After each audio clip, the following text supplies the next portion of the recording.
Hello student, welcome to your new class. तो आज है हमारे पास एटॉमिक स्ट्रक्चर का लेक्चर नंबर 4। ये है हमारे पास बेटा लेक्चर नंबर 4। तो लेक्चर नंबर 4 स्टार्ट करने से पहले हम क्या करते हैं, एक रिकैप कर लेते हैं कि एटॉमिक स्ट्रक्चर के लेक्चर नंबर 3 में हमने आपको क्या क्या पढ़ा है। तो लेक्चर नंबर 3 में हमने स्टार्ट किया था न्यूमेरिकल। तो पहला पार्ट हमने कराया था आपको numerical on distance of closest approach. इसमें बेटा फिर से देखो, मैं लास्ट टाइम रिवीजन करा रहा हूँ, आगे इसको रिवीजन नहीं कराने वाला मैं। तो डिस्टेंस ऑफ क्लोजेस्ट अप्रोच में मैंने क्या बोला था, अगर मेरे पास हम जो लेके चले थे अल्फा पार्टिकल को किसी और एटम के न्यूक्लियस के पास अप्रोच करा रहे थे। हम क्या कह रहे थे कि हमारा जो अल्फा पार्टिकल है किसी और एटम के न्यूक्लियस की तरफ क्या कर रहा है, अप्रोच कर रहा है, मूविंग अप्रोच कर रहा है। तो यहाँ पे हमने क्या लिया, अपना कोई भी एक एलिमेंट ले लिया जिसका एटॉमिक नंबर कितना है, Z। तो न्यूक्लियर के अंदर जो चार्ज होगा वो कितना होगा, प्लस ZE का चार्ज होगा। और हमारे पास क्या आ रहा है, एक अल्फा पार्टिकल आ रहा है। अल्फा पार्टिकल के ऊपर चार्ज कितना है, प्लस 2E का चार्ज है। ठीक है, और हम ये मान के चल रहे हैं कि हमारा जो अल्फा पार्टिकल है इस एटम के, किस एटम की बात कर रहे हैं बेटा, इस एटम के जो कंजर्वेटिव फील्ड की बाउंड्री है उस कंजर्वेटिव फील्ड की बाउंड्री के अंदर आ चुका है। ठीक है, और ये डिस्टेंस जो होती है that is the R minimum. ये डिस्टेंस जो होगी इसको हम बोलेंगे आर मिनिमम। और यहाँ पे आपको ध्यान रखना है कि जो काइनेटिक एनर्जी होगी अल्फा पार्टिकल की वो 0 हो जाएगी, और जो टोटल एनर्जी होगी that is equal to potential energy. तो यहाँ पे आपको करना क्या था, पहले अल्फा पार्टिकल को इस एटम की, गिवन एटम की कंजर्वेटिव, न्यूक्लियस की कंजर्वेटिव फोर्स की बाउंड्री से बाहर रखना था। इस केस में क्या होगा, इस अल्फा पार्टिकल की पोटेंशियल एनर्जी 0 हो जाएगी, और जो टोटल एनर्जी होगी that is equal to kinetic energy that is equal to 1/2 mp²। ठीक है, और इस वाले केस में जो टोटल एनर्जी है that is equal to potential energy that is equal to k plus 2E plus ZE divided by R minimum. Okay, और आप क्या कर रहे थे, आपको पता है एनर्जी कैसी होती है, कंजर्व एनर्जी को आप एक फॉर्म से दूसरे फॉर्म में चेंज कर सकते हो। तो यहाँ पे आपने इसको क्या करा, इक्वेट करा। क्या इक्वेट करा आपने, kinetic energy is equal to potential energy.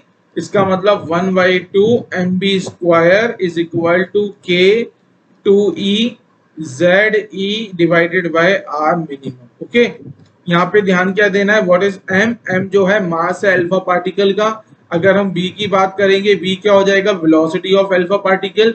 अगर मैं बात करता हूँ E की, E क्या होगा, 1.6 इंटू 10⁻⁻⁻19 कूलम। Z क्या होता है, जिस एटम के न्यूक्लियस की तरफ अल्फा पार्टिकल मूव कर रहा है उस एटम का एटॉमिक नंबर। और R मिनिमम क्या होगी, R मिनिमम हो जाएगी हमारे पास डिस्टेंस ऑफ क्लोजेस्ट अप्रोच। ये हमने डिस्कस किया। इसके बाद फिर हमने आपके साथ क्या डिस्कस करा, हमने डिस्कस करे ड्रॉबैक्स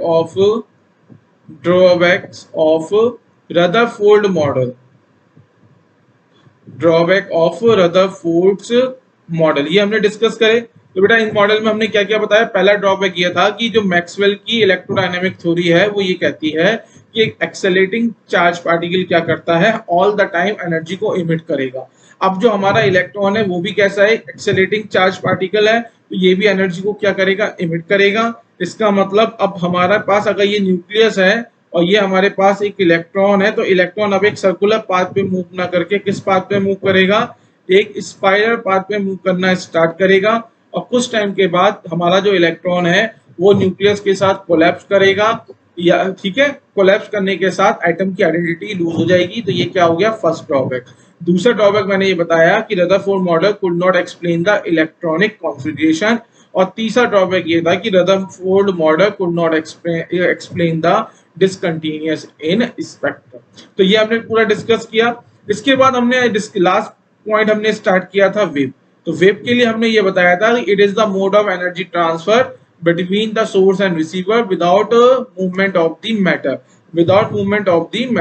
ओके, तो वेव की हमने कैरेक्टरिस्टिक डिस्कस की थी, जिसमें हमने बोला था, पहले मैं बना देता हूं एक डायग्राम। ये है हमारे पास वेव। ठीक है, तो हमने वेव की जो कैरेक्टरिस्टिक डिस्कस की थी, ये इसको हम बोलते हैं क्रेस्ट और इसको हम बोलते हैं ट्रॉफ।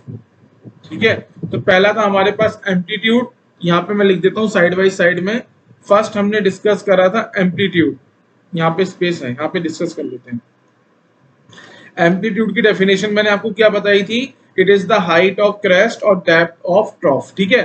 फिर हमने डिस्कस किया था वेव लेंथ। तो वेव लेंथ क्या होती है, it is the length of one complete wave, या फिर आप इसको बोल सकते हो it is the length, it is a distance between two successive crest और टू सक्सेसिव ट्रॉफ, ठीक है। तो वेव लेंथ को हम रिप्रेजेंट करते हैं लैम्डा के साथ। इसकी यूनिट भी मैंने बताई थी, मीटर में भी हो सकता है, नैनोमीटर में भी हो सकता है, एंगस्ट्रॉम में भी हो सकता है, पिकोमीटर में भी हो सकता है, फेम्टोमीटर में भी हो सकता है। फिर हमने डिस्कस की थी फ्रीक्वेंसी। तो फ्रीक्वेंसी को हम लोग डिनोट करते हैं अपना न्यू के साथ। फ्रीक्वेंसी क्या होती है, नंबर ऑफ ऑक्सीलेशन पर सेकेंड, या फिर आप इसको बोल सकते हो कि the number of wave passing through a fix point in 1 second. और हमने आपको रिलेशन बताया था कि वेव लेंथ और फ्रीक्वेंसी कैसे होते हैं, इनवर्सली प्रोपोर्शनल होते हैं। Frequency is inversely proportional to wavelength. ये हम डिस्कस अभी तक अपना कर चुके थे। उसके बाद हमने फिर नेक्स्ट पॉइंट आपके साथ डिस्कस करा था स्पीड। स्पीड ऑफ वेव में हमने बोला था कि एक वेव जो होती है हमेशा एक कांस्टेंट स्पीड के साथ मूव करती है। स्पीड को हम v से रिप्रेजेंट करेंगे and v is equal to frequency into wavelength. ये फॉर्मूला हमने ड्राइव किया था। फिर लास्ट फिर हमने एक और पॉइंट बताया था आपको, वेव नंबर। तो वेव नंबर क्या होता है, वेव नंबर को हम जो रिप्रेजेंट करते हैं that is nu bar.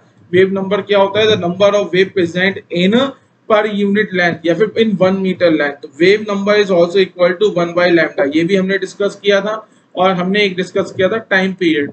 For a wave to complete a one oscillation is known as a time period. उसको हम क्या बोलेंगे, टाइम पीरियड, ठीक है। तो time period is also equal to 1 by frequency. तो ये सब डिस्कशन हम अपना लास्ट क्लास में कर चुके थे। आइए स्टार्ट करते हैं हम आज का लेक्चर। तो आज के लेक्चर में हमारे पास टॉपिक है Maxwell theory of electromagnetic radiation. तो इसे पॉइंट नंबर 1 लिखेंगे। पहले समझ लो थ्योरी है क्या। हमारे पास जो भी एक चार्ज पार्टिकल है वो चार्ज पार्टिकल क्या करेगा, एनर्जी को इमिट करेगा या फिर एनर्जी को एब्जॉर्ब करेगा। और एनर्जी को इमिट करता है, एनर्जी को एब्जॉर्ब करता है always in the form of EMR. तो मैक्सवेल ने क्या करा था थ्योरी ऑफ इलेक्ट्रोमैग्नेटिक रेडिएशन में, ए charge particle always emits or absorb energy in the form of EMR। EMR क्या होता है, EMR को हम बोलते हैं इलेक्ट्रोमैग्नेटिक रेडिएशन। Electromagnetic radiation. तो यहाँ पे एक पॉइंट आया हमारे पास कि जब भी कोई चार्ज पार्टिकल है वो एनर्जी को एब्जॉर्ब करे या फिर एनर्जी को इमिट करेगा, हमेशा कैसे करेगा, in the form of EMR. अब जो मैक्सवेल ने क्या करा, मैक्सवेल ने बोला जो ईएमआर होता है, बेसिकली आप ये समझो व्हाट इज ईएमआर। ईएमआर है क्या, इलेक्ट्रोमैग्नेटिक रेडिएशन होता क्या है, it is a source of energy या it is a form of energy. Energy की एक फॉर्म होती है, फॉर्म ऑफ एनर्जी। ईएमआर जो इसको बोलते हैं इलेक्ट्रोमैग्नेटिक रेडिएशन, बेसिकली क्या है, ये एनर्जी की एक फॉर्म है। तो एक चार्ज पार्टिकल एनर्जी को इमिट करता है या फिर एनर्जी को एब्जॉर्ब करता है in the form of EMR का मतलब ईएमआर की फॉर्म में करेगा, ठीक है। तो मैक्सवेल ये बोले जो ईएमआर होता है, ईएमआर के पास क्या होता है, एक वेव नेचर होता है। तो यहाँ पे आप लिख सकते हो Maxwell suggest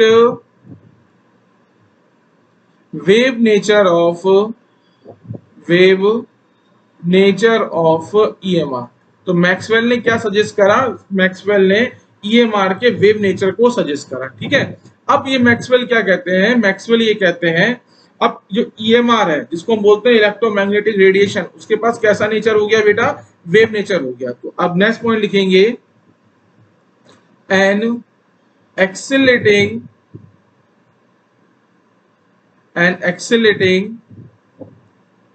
charge particle always generate या फिर प्रोड्यूस लिख सकते हैं हम, always produce electric field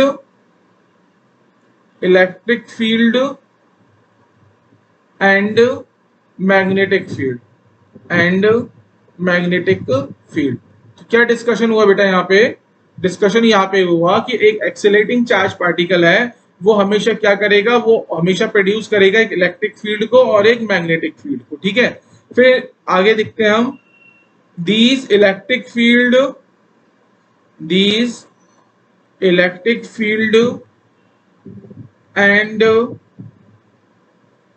magnetic field are in phase to each other and perpendicular to the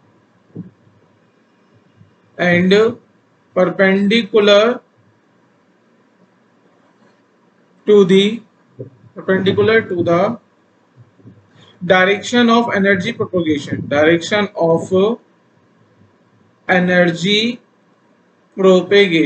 propagation। ठीक है, तो ये क्या था, एक एक्सेलेटिंग चार्ज पार्टिकल बेटा क्या जनरेट करेगा, हमेशा एक इलेक्ट्रिक फील्ड और मैग्नेटिक फील्ड जनरेट करेगा। ये जो इलेक्ट्रिक फील्ड होंगे और जो मैग्नेटिक फील्ड होंगे क्या होंगे, एक फेज में होंगे और परपेंडिकुलर टू ईच अदर होंगे। इन फेज एक ही फेज में होंगे, परपेंडिकुलर टू ईच अदर होंगे and also perpendicular to the direction of energy propagation. तो एक बार इस पॉइंट पे थोड़ा सा एक बार चेंजेस कर लो आप। These electric field and magnetic field are in phase to each other and perpendicular to the direction of energy propagation and each other अब ये समझ में आपको आएगा। अब देखो बेटा मैं क्या करता हूं, इसको एक डायग्राम से समझाने की कोशिश करता हूं। तो मैं क्या करूंगा, एक डायग्राम बनाऊंगा, उस डायग्राम से समझाने की आपको कोशिश करूंगा। तो बेटा यहाँ पे सबसे पहले आप क्या करो, यहाँ पे आप ले लो अपना एक चार्ज पार्टिकल। तो मैंने क्या ले लिया, अपना एक चार्ज पार्टिकल। तो मैंने अपना एक चार्ज पार्टिकल ले लिया और ये जो चार्ज पार्टिकल है, ये चार्ज पार्टिकल क्या कर रहा है, मूव्स अंडर एक्सेलेरेशन। ये क्या कर रहा है, मूव अंडर एक्सेलेरेशन। ठीक है, अभी जो मैंने पॉइंट लिखवाए हैं आपको, उस हर एक पॉइंट को मैं आपको बड़ा एक्सप्लेन कर दूंगा, परेशान मत होना। पहले यहाँ थोड़ा ढंग से लिख लो इसको, मूव अंडर एक्सेलेरेशन। ठीक है, अब है क्या, यहाँ देखो ये आ गया डायरेक्शन, ये आ गया चार्ज पार्टिकल। ठीक है, अब ये चार्ज पार्टिकल क्या कर रहा है, एक मिनट रुको, हाँ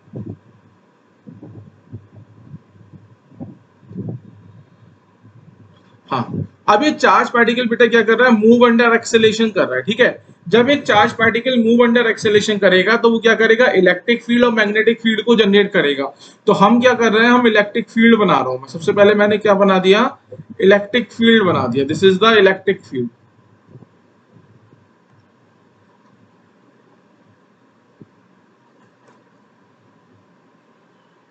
ये क्या आ गया हमारे पास, इलेक्ट्रिक फील्ड। ठीक है, हमने क्या बोला, एक चार्ज पार्टिकल जब मूव करेगा अंडर द एक्सेलेरेशन तो वो क्या करेगा, इलेक्ट्रिक फील्ड और मैग्नेटिक फील्ड को जनरेट करेगा।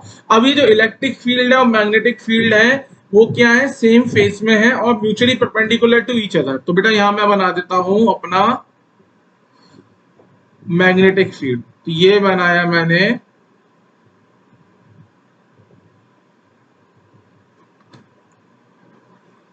मैग्नेटिक फील्ड बना रहा हूं, थोड़ा सा इसको चेंज करूंगा।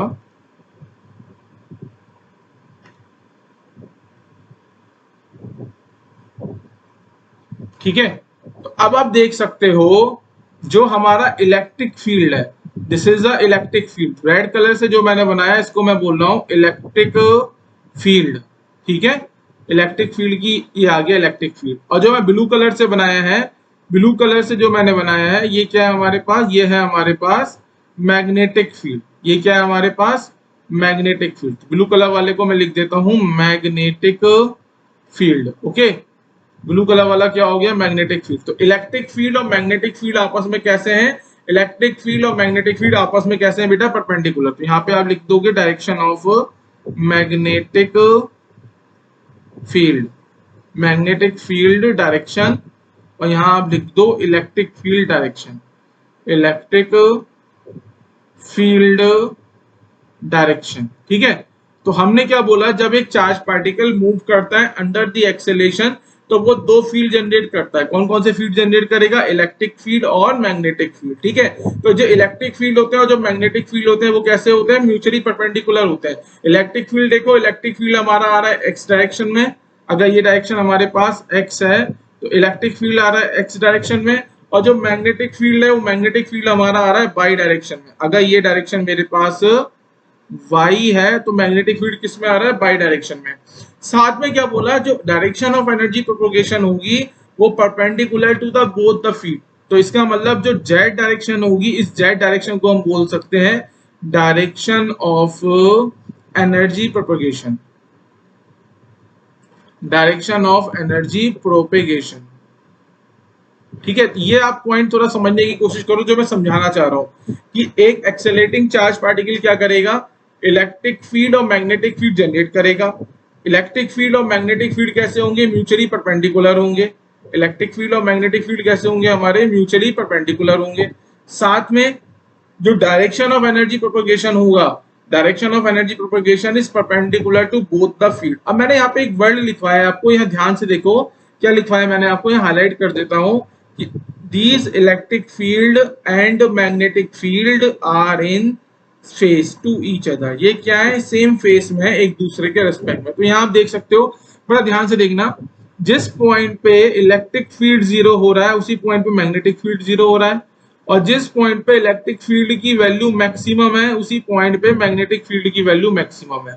फिर जिस पॉइंट पे इलेक्ट्रिक फील्ड जीरो हुआ तो मैग्नेटिक फील्ड जीरो हुआ, और जिस पॉइंट पे इलेक्ट्रिक फील्ड की वैल्यू मैक्सिमम है उसी पॉइंट पे मैग्नेटिक फील्ड की वैल्यू भी क्या है, मैक्सिमम। तो इस तरीके से हमने कंक्लूजन निकाला कि हमारे पास जो इलेक्ट्रिक फील्ड है और जो हमारे मैग्नेटिक फील्ड है वो कैसे हैं, आपस में एक ही फेज में है। एक ही फेज में मतलब जिस पॉइंट पे इलेक्ट्रिक फील्ड जीरो होगा मैग्नेटिक फील्ड भी जीरो हो जाएगा, और जिस पॉइंट पे इलेक्ट्रिक फील्ड हमारा मैक्सिमम होगा उस पॉइंट पे हमारा मैग्नेटिक फील्ड भी मैक्सिमम हो जाएगा।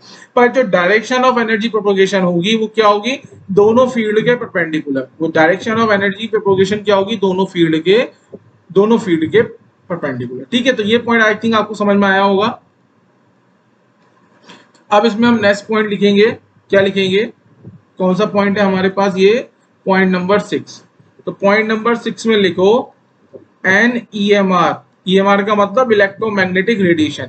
N EMR always travel with speed of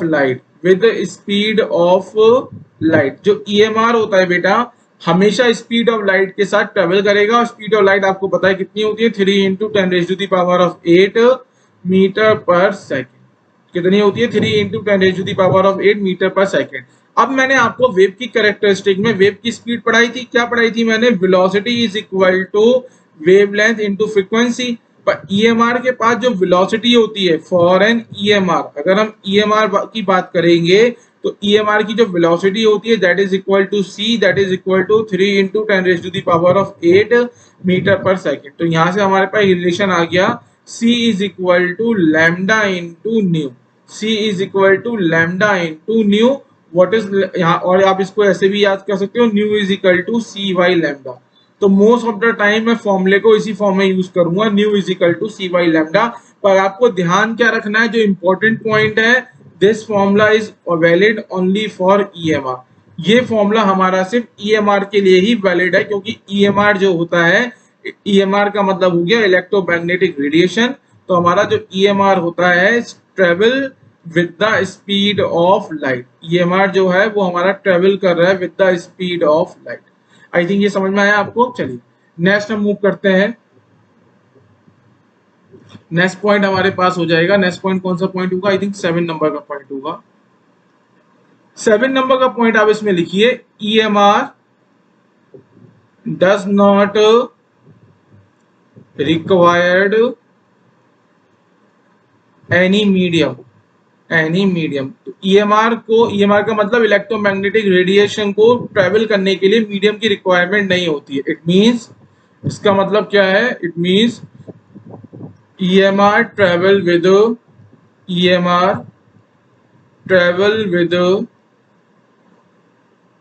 या EMR can travel, ऐसे लिखो, EMR can travel in vacuum also। EMR can travel in vacuum also। EMR जो है हमारा वैक्यूम में भी ट्रेवल कर सकता है। ठीक है, तो EMR के बारे में बेटा जो जो पॉइंट अभी तक हमने पढ़े एक बार इनको डिस्कस कर लेते हैं, पॉइंट वाइज डिस्कस करते हैं। पॉइंट नंबर 1, तो पॉइंट नंबर 1 में हमने ये बताया कि जो चार्ज पार्टिकल होता है वो एनर्जी को एब्जॉर्ब करेगा, एनर्जी को इमिट करेगा in the form of EMR. EMR का मतलब होता है इलेक्ट्रोमैग्नेटिक रेडिएशन। इलेक्ट्रोमैग्नेटिक रेडिएशन का मतलब होता है ये सिर्फ एनर्जी क्या है, फॉर्म है। ईएमआर जो होती है it is the form of energy, energy की ही एक फॉर्म होती है जिसको हम बोलते हैं ईएमआर। आई थिंक ये आपको क्लियर हो गया अभी तक। फिर मैक्सवेल ने जो इंपॉर्टेंट पॉइंट था, मैक्सवेल ने सजेस्ट करा, क्या सजेस्ट करा कि ईएमआर के पास क्या होता है, वेव नेचर होता है। ईएमआर के पास कैसा नेचर होता है, वेव नेचर होता है। अब जब एक्सेलेटिंग चार्ज पार्टिकल होता है, एक एक्सेलेटिंग चार्ज पार्टिकल क्या करेगा, always produce electric field and magnetic field. एक accelerating charge particle electric field और मैग्नेटिक फील्ड को जनरेट करता है। अभी जो इलेक्ट्रिक फील्ड होते हैं और मैग्नेटिक फील्ड होते हैं क्या होते हैं, in a same phase to each other, in a one phase to each other, एक दूसरे के साथ सेम फेज में होते हैं। सेम फेज में होते हैं मतलब जिस पॉइंट पे इलेक्ट्रिक फील्ड जीरो होगा उस पॉइंट पे मैग्नेटिक फील्ड भी जीरो होगा। जिस पॉइंट पे इलेक्ट्रिक फील्ड की डायरेक्शन, इलेक्ट्रिक फील्ड की वैल्यू मैक्सिमम है, उस पॉइंट पे मैग्नेटिक फील्ड की वैल्यू भी मैक्सिमम है। And perpendicular to the direction of energy propagation, जिस डायरेक्शन में एनर्जी प्रोपगेट हो रही है उस डायरेक्शन के क्या होते हैं, ये परपेंडिकुलर होते हैं। और साथ में एंड ईच अदर, और एक दूसरे के भी क्या होते हैं, परपेंडिकुलर होते हैं। तो डायग्राम में मैंने यहाँ पे आपको बताया, मैंने आपको एक इलेक्ट्रिक फील्ड दिखा दिया जिसकी डायरेक्शन क्या है, एक्स। हमने आपको एक मैग्नेटिक फील्ड दिखाया है, मैग्नेटिक फील्ड किस डायरेक्शन में प्रोड्यूस हो रहा है, वाई डायरेक्शन में। फिर हमने आपको डायरेक्शन ऑफ एनर्जी प्रोपगेशन दिखाई, एनर्जी और प्रोपगेशन की डायरेक्शन क्या है हमारे पास, जेड डायरेक्शन। ठीक है, तो यहाँ से आप देख सकते हो इलेक्ट्रिक फील्ड जिस डायरेक्शन में आ रहा है, मैग्नेटिक फील्ड जिस डायरेक्शन में आ रहा है, एनर्जी जिस डायरेक्शन में ट्रेवल कर रही है, तीनों डायरेक्शन क्या है आपस में परपेंडिकुलर टू ईच अदर। फिर इंपॉर्टेंट पॉइंट ये है कि ईएमआर जो ट्रेवल करेगा with the speed of light. तो यहाँ से हमारे पास फॉर्मूला आ गया for the EMR, nu is equal to C by lambda. इसी फॉर्म में मैं इसको याद रखता हूँ। इसके बाद नेक्स्ट लास्ट पॉइंट है कि ईएमआर को मीडियम की रिक्वायरमेंट नहीं होती। EMR does not required any medium. तो ईएमआर को किसी भी मीडियम की रिक्वायरमेंट नहीं है। इसका मतलब ईएमआर हमारा कैन ट्रेवल, ईएमआर क्या कर सकता है, can travel in vacuum also, vacuum में भी ट्रेवल कर सकता है। ठीक है, चलिए ये पूरी की पूरी कहानी हो गई हमारी ईएमआर के लिए। ठीक है, अब यहाँ पे आप नोट करके लिखेंगे एक पॉइंट। नोट क्या है, मैक्सवेल ने क्या बोला, मैक्सवेल ने बोला ईएमआर हैज वेव नेचर। अब ऐसा उसने क्यों बोला इसको समझेंगे। ठीक है, इसलिए बोला क्योंकि ईएमआर ने क्या करा, EMR show diffraction and interference. EMR ने क्या शो करा, ईएमआर ने, हमारे पास पॉइंट क्या है, पॉइंट समझो नोट में, कि मैक्सवेल ने ईएमआर के वेव नेचर को क्या करा बेटा, सजेस्ट करा। तो ईएमआर का वेव नेचर क्यों सजेस्ट करा, क्योंकि ईएमआर ने क्या करा, ईएमआर ने डिफ्लेक्शन भी शो करा और इंटरफेरेंस भी शो करा। अब आप यहाँ समझ में आ रहा होगा कि व्हाट इज डिफ्लेक्शन। डिफ्लेक्शन होता क्या है, डिफ्रेक्शन क्या होता है कि spreading of wave around the object. Deflection की डेफिनेशन क्या होती है, spreading of wave around object, spreading of wave around object is known as deflection. ठीक है, अगर मैं एक साउंड वेव की बात करता हूं तो साउंड वेव भी क्या होती है, साउंड वेव भी हमारे पास ईएमआर होती है। साउंड वेव भी क्या है, एनर्जी की एक फॉर्म है, एनर्जी की फॉर्म है। साउंड वेव को भी हम क्या बोलते हैं, ईएमआर बोलते हैं। अब सपोज करो बेटा एक पर्सन यहाँ पे खड़ा है और उसने क्या करा, कुछ बोला। ठीक है, और ये बाकी के पर्सन हमारे खड़े हुए हैं। ठीक है, अगर वो कुछ बोल रहा है तो आप देख सकते हो, बोलने का इसका मतलब साउंड वेव है। तो साउंड वेव बेसिकली क्या हो रही है, ऑब्जेक्ट के अराउंड क्या हो रही है बेटा, स्प्रेड हो रही है। और स्प्रेड होने की वजह से जो पर्सन यहाँ पर है, जो पर्सन यहाँ पर है और जो पर्सन यहाँ पर है, सबको सुनाई दे रहा है। इसका मतलब जो साउंड एक वेव है और वो क्या करती है, डिफ्लेक्शन शो करती है। तो ईएमआर ने भी क्या शो करा, ईएमआर ने भी डिफ्लेक्शन को शो करा, जिससे एक आइडिया लगा कि हमारा ईएमआर भी क्या होता है, वेव नेचर रखता है। ठीक है, तो what is the definition of diffraction, spreading of wave around the object. अगर वेव की स्प्रेडिंग हो रही है अराउंड द ऑब्जेक्ट उसको हम बोलेंगे डिफ्रेक्शन। अब हम वो पढ़ते हैं what is the interference. Interference का मतलब क्या होता है, एडिशन ऑफ वेव, या फिर आप बोल सकते हो combining of wave, combining of wave. तो कंबाइनिंग ऑफ वेव को हम बोलते हैं इंटरफेरेंस। तो हमारे साथ हुआ क्या, ईएमआर ने दो प्रॉपर्टी शो करी। एक प्रॉपर्टी थी डिफ्लेक्शन और एक प्रॉपर्टी थी interference. And these two property deflection और इंटरफेरेंस जो होती है, these are the characteristic property of wave होती है। इसलिए हमें आइडिया लगा कि ईएमआर के पास भी कैसा नेचर है, वेव नेचर। तो यहां लिख सकते हो because diffraction and interference, diffraction and interference are characteristic property of wave, are characteristic property of wave, property of wave. So it's conclude, so it's conclude EMR has wave nature. इसलिए ये conclude किया गया कि EMR has wave nature. I think अब आपको समझ में आया होगा कि ईएमआर को वेव नेचर मैक्सवेल ने क्या करा, मैक्सवेल ने सजेस्ट करा। क्या सजेस्ट करा मैक्सवेल ने, the wave nature of EMR. क्यों सजेस्ट करा, क्योंकि ईएमआर ने क्या करा, डिफ्लेक्शन और इंटरफेरेंस दो प्रॉपर्टी शो करी। अब जो डिफ्लेक्शन और इंटरफेरेंस होती है ये कैरेक्टरिस्टिक प्रॉपर्टी होती है वेव की। इसलिए यहां से एक सजेशन दी गई कि ईएमआर के पास क्या होता है, वेव नेचर होता है। तो ये हमारे पास है पूरी Maxwell theory of electromagnetic radiation, जिसको हम शॉर्ट में बोलते हैं मैक्सवेल थ्योरी ऑफ ईएमआर। ठीक है, ईएमआर क्या है, एक फॉर्म, आपको याद क्या रखना है वो बता देता हूं। ईएमआर क्या है, एक फॉर्म ऑफ एनर्जी है। एक चार्ज पार्टिकल एनर्जी को एब्जॉर्ब करेगा या एनर्जी को क्या करेगा, इमिट करेगा in the form of EMR. EMR के फॉर्म में ही क्या करेगा, इसको इमिट करेगा और एब्जॉर्ब करेगा। ये चीज आपको ध्यान रखनी है। ईएमआर जो होता है उसके पास क्या होता है, उसकी जो स्पीड होती है that is the speed of light. EMR always travel with the speed of light, ये आपको याद रखना है। और ईएमआर के पास वेव नेचर है, इसका पता कैसे चला, क्योंकि ईएमआर ने दो प्रॉपर्टी शो करी। कौन कौन सी, एक डिफ्रैक्शन और एक इंटरफेरेंस। और ये जो डिफ्रैक्शन और इंटरफेरेंस होती है, these are the characteristic property of a wave, जिससे कंक्लूड किया गया कि ईएमआर के पास क्या होता है बेटा, वेव नेचर होता है। ठीक है, चलिए आइए अपने नेक्स्ट पॉइंट पे, जिसका नाम है ईएमआर स्पेक्ट्रम। ईएमआर स्पेक्ट्रम क्या है, इसको आप समझिए। ईएमआर का मतलब क्या है, अब तो मुझे ख्याल से सबको समझ में आ गया। इसको हम बोलते हैं electromagnetic radiation. Electromagnetic radiation, EMR क्या होगा बेटा, इलेक्ट्रोमैग्नेटिक रेडिएशन होगा। अब क्या होता है, रेडिएशन है। अब ईएमआर के पास बेटा कौन सा नेचर है, वेव नेचर। ये भी आप पढ़ चुके हो, ईएमआर के पास कौन सा नेचर है, वेव नेचर है। तो वेव नेचर है तो वेव के पास क्या होती है बेटा, दो चीजें होती है। एक तो वेवलेंथ भी होती है हर एक वेव के पास, और वेव के पास क्या होती है, फ्रीक्वेंसी भी होती है। अगर आपको दो वेव हैं, उन दो वेव को आइडेंटिफाई करना है, ठीक है, तो कैसे आइडेंटिफाई करोगे, आप क्या करोगे, with the help of wavelength, with the help of frequency of wave, उन दोनों वेव को क्या कर सकते हो, आइडेंटिफाई कर सकते हो। मतलब उन दोनों वेव को डिफरेंशिएट कर सकते हो। फ्रीक्वेंसी, समझ में आया ये पॉइंट जो मैंने लिखा है कि ईएमआर का मतलब हो गया इलेक्ट्रोमैग्नेटिक रेडिएशन। ईएमआर के पास क्या है बेटा, वेव नेचर है। वेव नेचर है, इसका मतलब वेवलेंथ होगी, फ्रीक्वेंसी होगी। अब होगा क्या बेटा, जितने भी ईएमआर थे, ऑल ईएमआर, जितने भी हमारे पास इलेक्ट्रोमैग्नेटिक रेडिएशंस थे, और EMR are arranged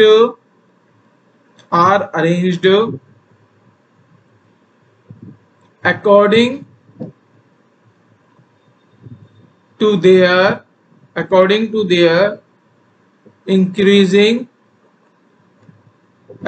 to their increasing wavelength,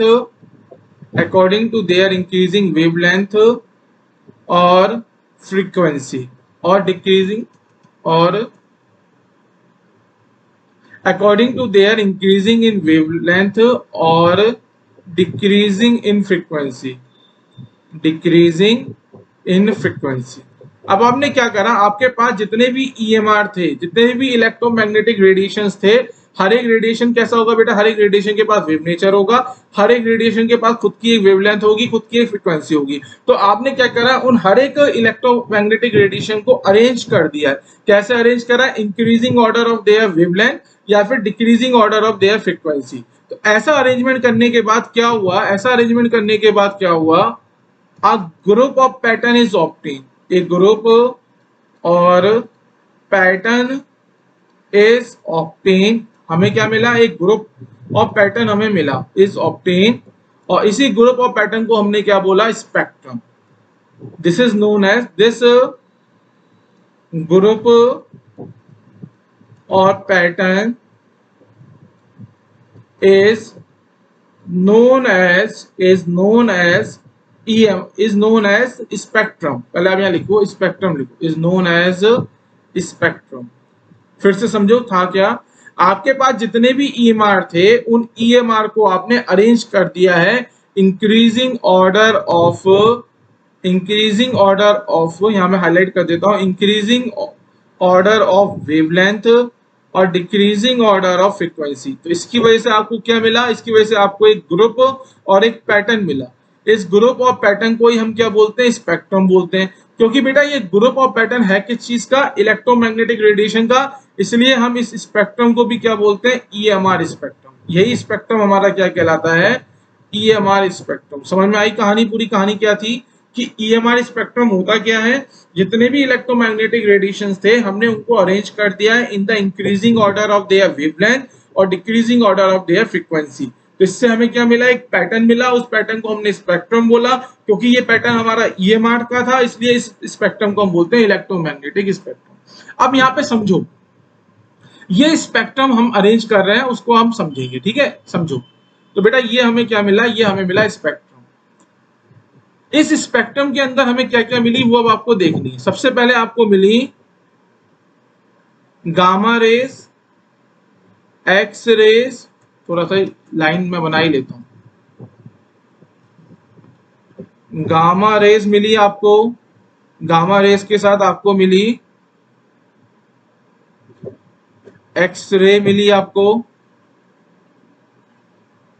X ray के साथ आपको मिली यहाँ पे यूवी, यूवी के बाद आपको क्या मिला, इंफ्रारेड मिला, IR, इंफ्रारेड के बाद आपको मिला आपको मिली माइक्रोवेव, आपको क्या मिली, माइक्रोवेव मिली, माइक्रोवेव के बाद आपको मिली रेडियो वेव, और रेडियो वेव के बाद आपको मिली लॉन्ग रेडियो वेव। तो मैं यहाँ नाम लिख रहा हूं, ये हमारे पास क्या है, EMR स्पेक्ट्रम है। तो EMR स्पेक्ट्रम में आप एक लाइन लिख लेंगे, और EMR arranged in increasing order of their wavelength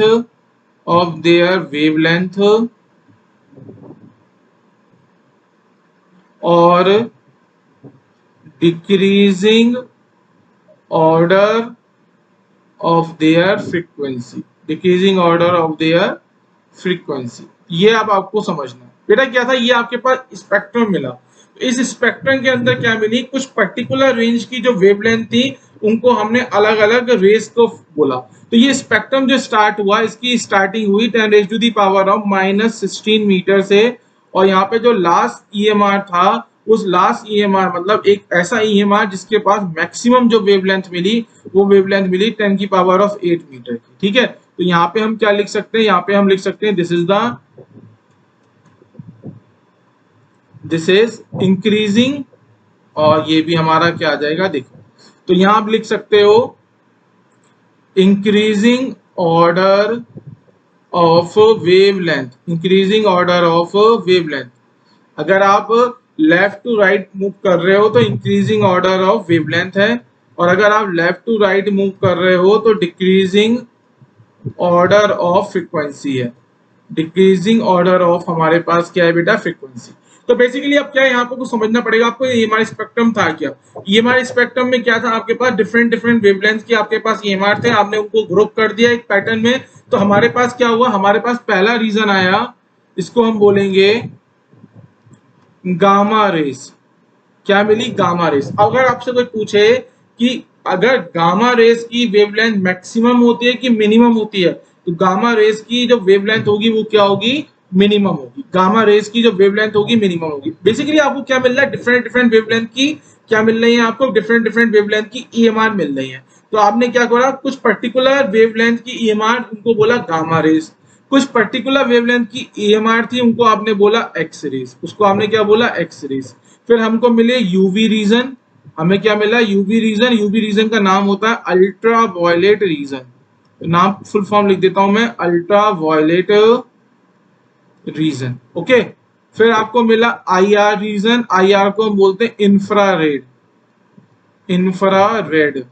फिर हमें क्या मिला, फिर हमको मिली माइक्रोवेव, हमें क्या मिली माइक्रोवेव। माइक्रोवेव के बाद हमें मिली रेडियो वेव, अभी मैं समझाऊंगा ये है क्या रेडियो वेव। और फिर हमें क्या मिली long radio wave, long radio wave. Data देखो, पूरा आपको डेटा याद रखने की जरूरत नहीं है, ये है क्या इसको समझ लो। आपको एक EMR स्पेक्ट्रम मिला, EMR स्पेक्ट्रम का मतलब डिफरेंट डिफरेंट वेवलेंथ की आपको EMR मिली। आपने क्या बोला, आपने बोला कुछ पर्टिकुलर वेवलेंथ का एक ग्रुप बनाया, उस पर्टिकुलर वेवलेंथ के ग्रुप को आपने बोला ये हमारी क्या है, एक्स रेज, गामा रेज है। उन पर्टिकुलर वेवलेंथ का जो ग्रुप था उसको आपने बोला गामा रेज। फिर आपने एक पर्टिकुलर वेवलेंथ का ग्रुप बनाया, उसको बोला आपने एक्स रेज। फिर आपने एक पर्टिकुलर वेवलेंथ का ग्रुप बनाया, उसको आपने बोला यूवी। फिर आपने एक पर्टिकुलर वेवलेंथ का ग्रुप बनाया, उसको बोला IR। फिर माइक्रोवेव, रेडियो वेव और लॉन्ग रेडियो वेव। तो आपको ये समझना है कि ऐसी वे, अगर मैं आपको ऑप्शन दे दूं इस बेटा, यहां से अगर मैं ऑब्जेक्टिव क्वेश्चन बनाऊं तो ऑब्जेक्टिव क्वेश्चन मेरा क्या बन सकता है, अगर मैं आपको 4 वेव दे दूं, कौन कौन सी, gamma rays, x rays, microwave और रेडियो वेव, और आपसे पूछूं कि इन सब में से सबसे स्मॉलेस्ट फ्रीक्वेंसी किसकी होती है। ठीक है, आप यहाँ देखो, यहाँ पे आप समझो मैं क्या समझाना चाह रहा हूं। ठीक है, मैंने आपको एक क्वेश्चन दिया, क्वेश्चन था मेरे पास determine, determine the minimum frequency, या फिर इस तरीके से लिखे which of the following wave have minimum frequency, which of the following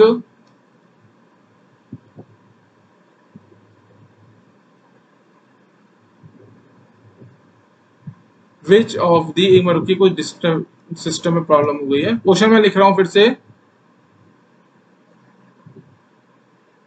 एक मिनट रुको बेटा, मैं जरा वीडियो पॉज कर रहा हूँ, हाँ ठीक है, सिस्टम ठीक हो गया। तो क्वेश्चन है हमारा, which of the following, which of the following has, which of the following has minimum frequency, minimum frequency, या which of the following EMR, which of the following EMR has minimum frequency. अब मैंने आपको option दे दिया, option A, option B, option C and option D. मैंने आपको बोल दिया क्या क्या मैंने बोली आपको, गामा रेस, एक्स रेस, उसके बाद मैंने आपको दे दी रेडियो वेव, क्या दी मैंने आपको, रेडियो वेव दे दी मैंने आपको।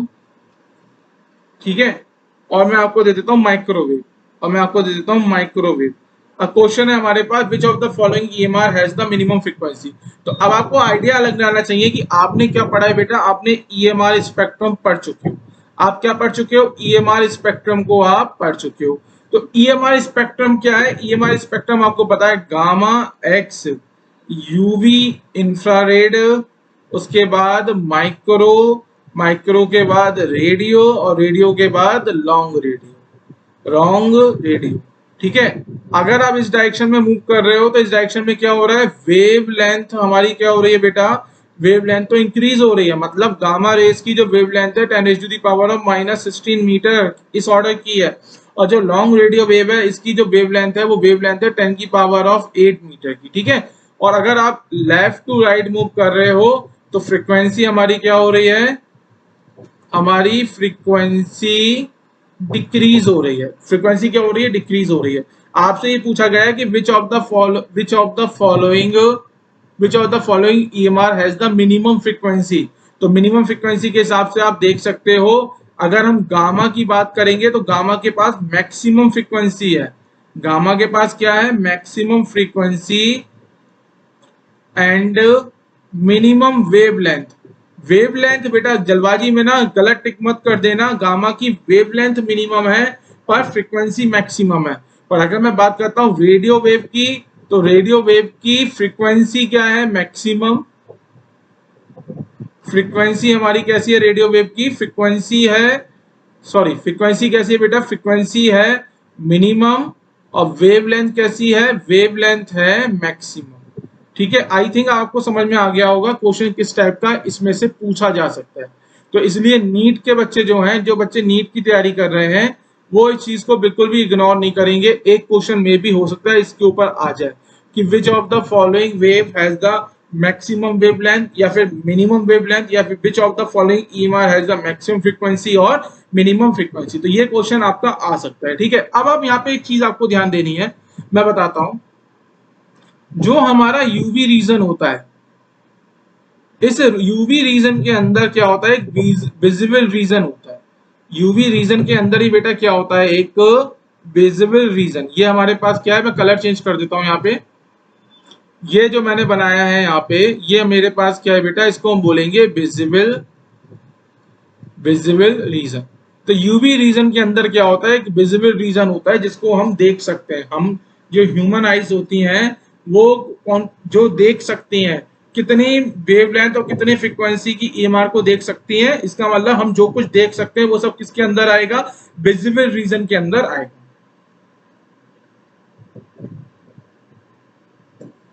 तो जो यूवी रीजन होता है, उस यूवी रीजन के अंदर बेटा क्या होता है, यूवी रीजन के अंदर एक विजिबल रीजन होता है।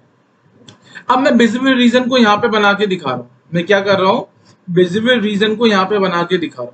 तो विजिबल रीजन को हमने क्या करा है, हमने कुछ पार्ट्स में डिवाइड करा है जिसको हम बोलते हैं विबग्योर।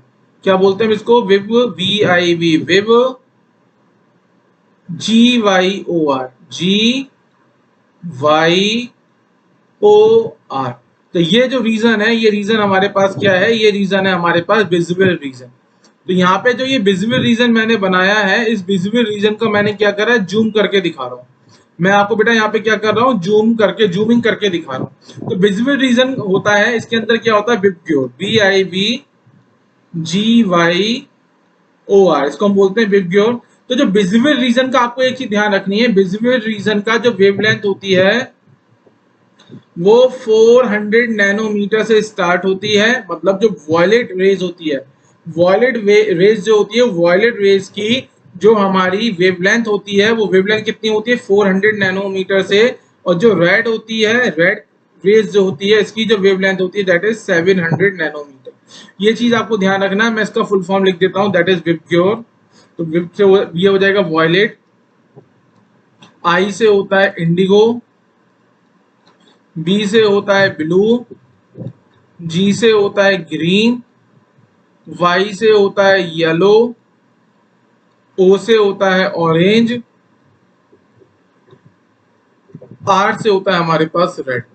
आपको जो याद रखना है वो क्या याद रखना है कि हमारे पास जो हमारा विजिबल रीजन था, हमारे पास जो हमारा विजिबल रीजन था, उस विजिबल रीजन की जो स्टार्टिंग रेंज है वो 400 नैनोमीटर से स्टार्ट होती है। मतलब और जो एंडिंग वेवलेंथ है, वो एंडिंग वेवलेंथ कितनी होती है, 700 नैनोमीटर। तो ये आपको याद रखना है अपना ईएमआर स्पेक्ट्रम। आई थिंक यहाँ तक किसी को कोई डाउट नहीं होगा ईएमआर स्पेक्ट्रम समझने में। ईएमआर स्पेक्ट्रम क्या है, एक बार रिवाइज करा देता हूँ फिर मैं आगे बढ़ता हूँ। ईएमआर स्पेक्ट्रम क्या होता है, जितने भी इलेक्ट्रोमैग्नेटिक रेडिएशन थे उनके पास एक वेव नेचर था, उनके पास एक वेवलेंथ थी और उनके पास फ्रीक्वेंसी थी। तो हमारे पास जितने भी इलेक्ट्रोमैग्नेटिक रेडिएशन थे, हमने उनको वेवलेंथ और फ्रीक्वेंसी के क्या करा, वेवलेंथ के इंक्रीजिंग ऑर्डर में या फिर फ्रीक्वेंसी के डिक्रीजिंग ऑर्डर में अरेंज करा है। अरेंज करने पे हमें क्या मिला, एक पैटर्न और ग्रुप मिला जिसको हमने बोला स्पेक्ट्रम। उसी स्पेक्ट्रम को हम बोलते हैं अपना ईएमआर, मतलब इलेक्ट्रोमैग्नेटिक स्पेक्ट्रम। अब ईएमआर के अंदर हम देखेंगे हमें डिफरेंट डिफरेंट वेवलेंथ मिलेंगी। तो हमने ग्रुप ऑफ वेवलेंथ को क्या करा है, डिफरेंट टाइप की रेस कंसीडर किया है। जैसे कि सबसे पहले अगर हम बात करेंगे, सबसे पहले आती है हमारे पास गामा रेस। सॉरी। तो गामा रेस की अगर मैं वेवलेंथ की बात करूंगा तो वेवलेंथ होगी मिनिमम, और फ्रीक्वेंसी की बात करूंगा तो फ्रीक्वेंसी होगी हमारे पास मैक्सिमम। अगर मैं लॉन्ग रेडियो वेव की बात करूंगा तो लॉन्ग रेडियो वेव की वेवलेंथ कैसी होगी, मैक्सिमम, और फ्रीक्वेंसी की बात करूंगा, फ्रीक्वेंसी क्या होगी बेटा, मिनिमम। और वैसे भी आप एक बात बताओ, आप एक रिलेशन पढ़ चुके हो कि frequency is inversely proportional to 1/λ, कि फ्रीक्वेंसी जो होती है मतलब that is inversely proportional to wavelength. तो यहां से समझ में हमें आ रहा है। ठीक है, इंपॉर्टेंट पॉइंट क्या है, जो हमारे पास यूवी रीजन होता है जिसको हम बोलते हैं अल्ट्रा वायलेट रीजन, इसके अंदर एक विजिबल रीजन होता है और वो विजिबल रीजन को हम देख सकते हैं। हम ये सब वेव देख सकते हैं। कौन कौन से, 400 नैनोमीटर से लेके 700 नैनोमीटर तक की वेव को हम अपनी आंखों से देख सकते हैं। तो वो उसमें अगर हम बात करेंगे जो विजिबल रीजन होगा उसके अंदर हमने 7 पार्टीशन किए गए हैं। कौन कौन से हैं? ब्लू रेज हैं, इंडिगो रेज हैं, वॉयलेट है, ग्रीन है, येलो है, ऑरेंज है और रेड है। तो बेसिकली क्या है बेटा, यहाँ से आपको एक आइडिया लगा। क्या आइडिया लगा? बेसिकली ये जो ग्रुप आ रहा है, ये ग्रुप बेसिकली किस चीज का है, यहाँ समझने की कोशिश करो। ये है हमारे पास ईएमआर। ये जो ग्रुप बनाया है, ये ग्रुप हमने किसका बनाया है? ईएमआर का। और ईएमआर क्या होती है बेटा? वेव होती है। ईएमआर क्या होती है? वेव होती है। और वेव के पास क्या होगा? वेव के पास दो चीजें होंगी। क्या क्या? एक तो हर एक वेव के पास होती है वेवलेंथ, और साथ में हर एक वेव के पास क्या होती है? उसकी फ्रीक्वेंसी। समझ में आई यहाँ तक कहानी? हर एक वेव के पास क्या होगी? वेवलेंथ होगी और फ्रीक्वेंसी होगी। अब यहाँ से आपने एक ऑब्जर्वेशन की है, उस ऑब्जर्वेशन को यहाँ पे नोट करा देता हूँ मैं। आपकी ऑब्जर्वेशन क्या है वो देख लो। हमारी ऑब्जर्वेशन ये है, corresponding to every EMR, corresponding to every EMR, हर एक ईएमआर के करस्पॉन्डिंग क्या होगा बेटा? एक कलर होगा। Corresponding to every EMR one colour is associated. एक कलर क्या होगा बेटा? हर एक ईएमआर के साथ एक कलर एसोसिएट होगा। पर क्या हम हर एक कलर को देख पाएंगे? नहीं। हम उन्हीं कलर्स को देख पाएंगे जिनकी वेवलेंथ हमारी आंखें देख सकती है। तो हम 400 नैनोमीटर से लेकर 700 नैनोमीटर के बीच में जितने भी वेवलेंथ होती है उनको हम देख सकते हैं। उन वेव को देख सकते हैं, वेव को देख सकते हैं मतलब उन वेव के कलर को हम आइडेंटिफाई कर सकते हैं, जिसको हमने बोला है VIBGYOR, violet, indigo, blue, green, yellow, orange और रेड। ठीक है, और कुछ क्वेश्चन करते हैं, उसके बाद फिर हम आगे मूव करेंगे। ठीक है, चलिए। A radio city broadcast on a frequency of 5.090। तो रेडियो सिटी क्या कर रही है? ब्रॉडकास्ट कर रही है एक फ्रीक्वेंसी। वो फ्रीक्वेंसी कितनी है? 5.090 किलो हर्ट्ज। किलो हर्ट्ज है तो इसे हर्ट्ज में कन्वर्ट कर दो फटाफट। 5.090 इंटू 10⁻³ हर्ट्ज। आपसे पूछा गया है what is the wavelength of electromagnetic radiation emitted by the transmitter. आपसे इस ईएमआर की वेवलेंथ पूछी गई है। तो आपके पास बेटा एक फॉर्मूला है। फॉर्मूला क्या हमारे पास? Nu is equal to c by lambda. ये फॉर्मूला मैंने बोला था, इसको याद रखना। What is c? यहाँ पे अगर हम सी की बात करेंगे, सी होगा 3 इंटू 10⁸8 मीटर पर सेकेंड। ये होगा हमारे पास सी। तो लैम्डा की वैल्यू यहाँ से फाइंड आउट करो, सी बाई न्यू। तो सी की वैल्यू पुट करो 3 इंटू 10⁸8। यहाँ पे कितना आएगा हमारे पास? 3 आएगा। 3 इंटू 10⁸8 और न्यू की वैल्यू पुट करो 5.090 इंटू 10⁸3। तो हम इसको क्या करते हैं? सॉल्व करते हैं। आप भी इसको सॉल्व करो और देखो आंसर कितना आ रहा है।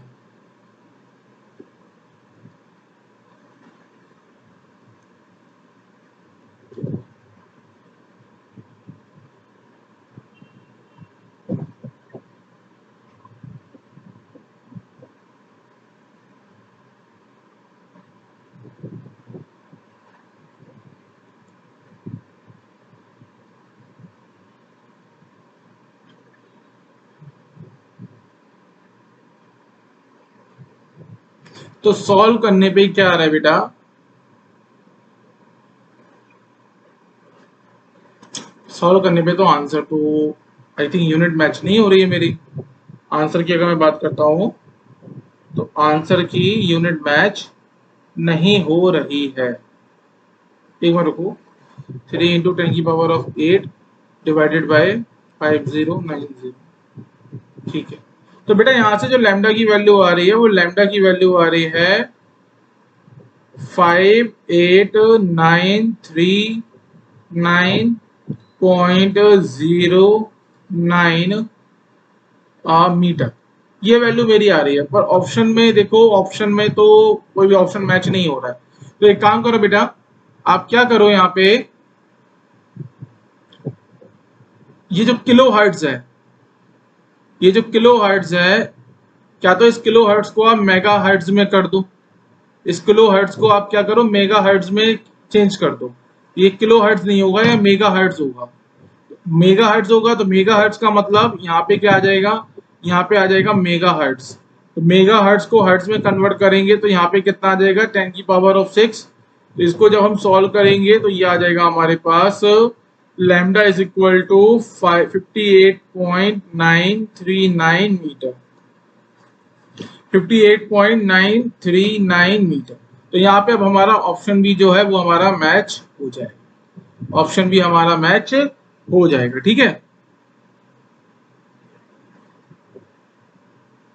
ऑप्शन बी हमारा मैच हो जाएगा। या फिर हो सकता है इस क्वेश्चन का दूसरा मॉडिफिकेशन भी मैं बता देता हूं।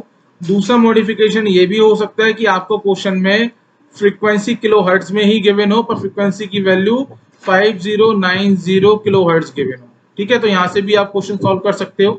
तो ये क्वेश्चन क्या है, इस क्वेश्चन में थोड़ा सा मिस प्रिंटिंग रही होगी मेरे ख्याल से। आई थिंक टाइपिंग करने में टाइपिंग एरर आ गया है। किलो हर्ट्ज जो है, किलो हर्ट्ज नहीं होगा, मेगा हर्ट्ज होगा। अगर मेगा हर्ट्ज नहीं किलो हर्ट्ज में ही डेटा गिवन है तो ये डेटा जो होगा 5090 किलो हर्ट्ज होगा। ठीक है, तो इस तरीके से हम क्वेश्चन को सॉल्व करेंगे। अब यहाँ पे देखो इंपॉर्टेंट चीज क्या है, इंपॉर्टेंट चीज मैं बता देता हूँ। इंपॉर्टेंट चीज क्या है, यहाँ पे लिखो खोखा बना लो, एक खोखे के अंदर लिख लो।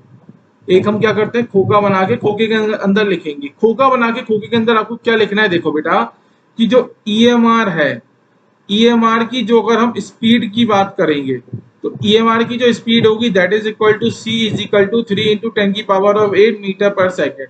अब आपके पास जो भी न्यूमेरिकल गिवन होंगे वहां पे आपको ईएमआर गिवन होगा, ईएमआर की आपको स्पीड गिवन नहीं होगी। क्यों? क्योंकि वो आपसे एक्सपेक्ट करता है कि आपको पता होना चाहिए कि ईएमआर हमेशा स्पीड ऑफ लाइट के साथ ट्रेवल करता है, और स्पीड ऑफ लाइट कितनी होती है, 3 इंटू 10 की power of 8 metre per second. Okay, चलिए मूव करते हैं नेक्स्ट क्वेश्चन पे। A source of electromagnetic radiation emits monochromatic radiation of 50 nanometre. तो यहाँ पे एक वर्ड आया है मोनोक्रोमेटिक। तो मोनोक्रोमेटिक का मतलब बेटा क्या होता है, सेम वेवलेंथ। यहाँ पे लिख सकते हैं सेम वेवलेंथ।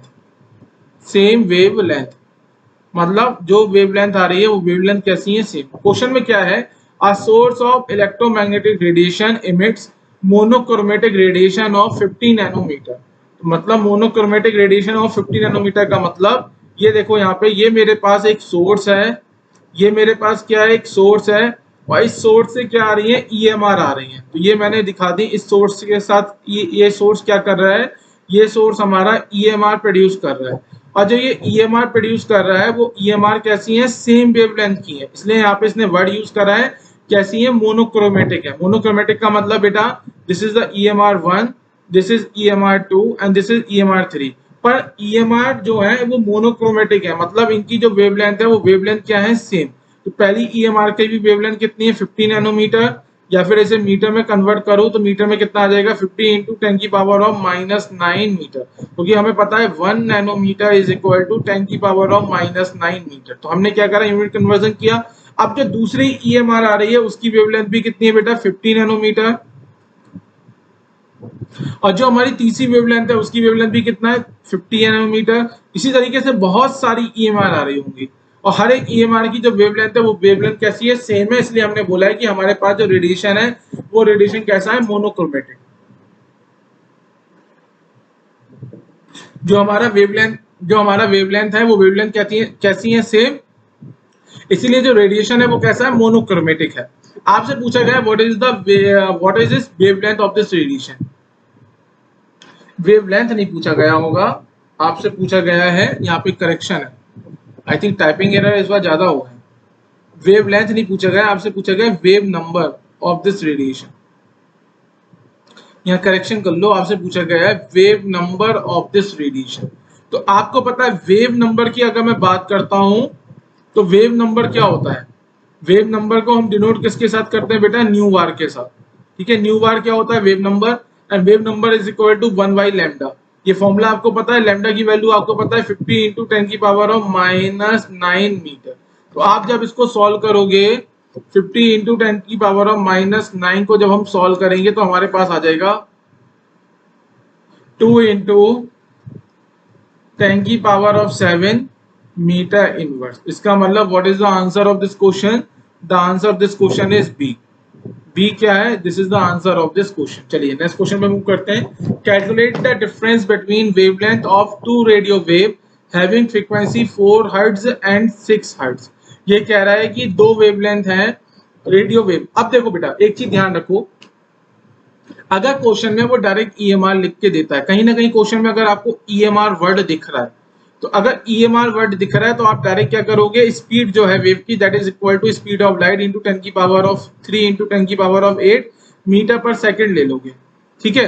पर क्या होगा बेटा, बहुत time, most of the time क्या होगा, वो EMR लिख के क्वेश्चन में नहीं देगा। वो क्या दे देगा, वो क्या देगा, गामा रेस लिख सकता है क्वेश्चन में, वो एक्स रेज लिख सकता है, वो यूवी लिख सकता है, इंफ्रारेड लिख सकता है, वो माइक्रोवेव लिख सकता है, वो रेडियो वेव लिख सकता है, रेडियो वेव, माइक्रोवेव, और या फिर वो क्या लिख सकता है, long radio wave, long radio wave.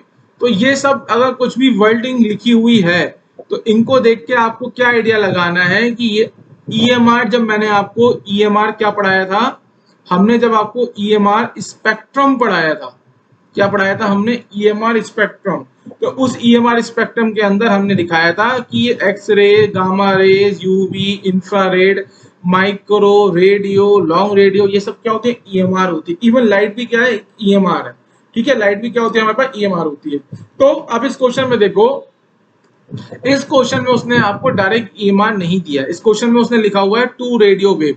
तो 2 रेडियो वेव मतलब रेडियो वेव बेसिकली क्या होती है, रेडियो वेव हमारी EMR होती है, और EMR होगी, इसका मतलब इसकी जो स्पीड होगी कितनी हो जाएगी, 3 इंटू 10 की power of 8 metre per second. ये आपको माइंड में आपके याद होना चाहिए, ठीक है।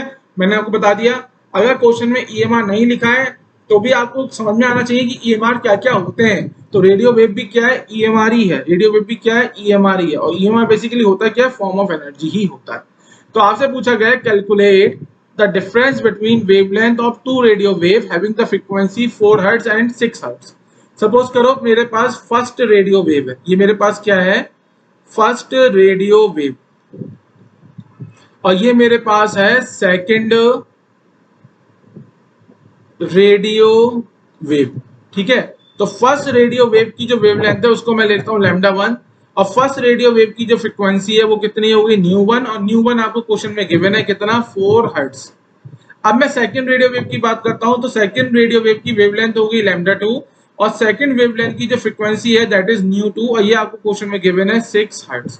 अब आपको क्या पता है बेटा, आपको पता है λ1 is equal to cy ν1 and λ2 is equal to cy ν2। आपसे पूछा क्या गया है, λ1 माइनस λ2 पूछा गया है, तो λ1 माइनस λ2 आप इन दोनों को माइनस कर दो, c कॉमन आ जाएगा, 1 बाय ν1 माइनस 1 बाय ν2। ओके, आप यहाँ पे c की वैल्यू कितनी आ जाएगी, 3 इंटू 10 की पावर ऑफ 8, 1 बाई ν1 का मतलब 1 बाई 4 माइनस 1 बाई ν2 का मतलब 1 बाई 6। तो 1 बाई 4 माइनस 1 बाई 6 हमें करना है, 1 by 4 minus 1 by 6 into 3 into 10 की पावर ऑफ 8। तो सॉल्व करने पे बेटा यहाँ पे आ जाएगा